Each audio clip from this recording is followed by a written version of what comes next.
ka? Saan? Anong place? Burger, hello po. Anong place? Mary.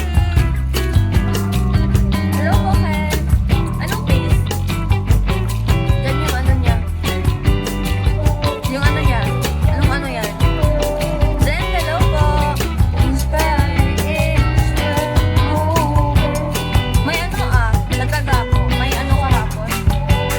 Ay, nung nakaraan, may ano, may bad. Hindi ko nanood. Kalambala mo na nga. I mean, anong, sa kalambala mo na. Akala ko sa Santa Rosa Garden meron talaga doon mismo. Rach, hello po. Ate Mika, hello po. Man, hello. ID number, hello po.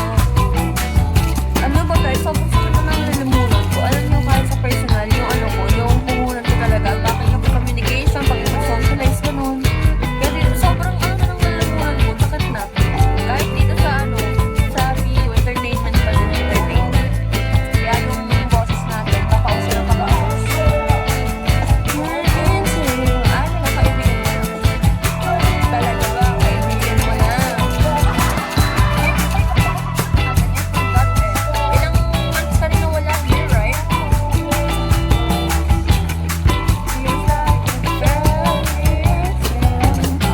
Hello! Lalaki yun. Lalaki pala. Oy, Lalaw, ikaw yun, diba? Bulaga. Hello!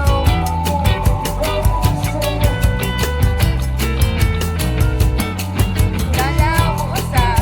Kaya RY88, hello po.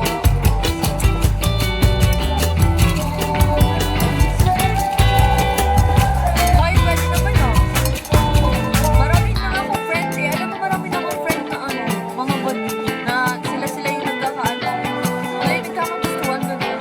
Actually, yung una, hindi pa ako sobrang na ano, like parang hindi ako sobrang nandidiri, ganun. Parang okay pa. Pero nung mga medyo, alam ko, wala talagang tomboy at bakla sa family. Like, natutunan ko yun sa ano sa nagsasabi sa amin sa science.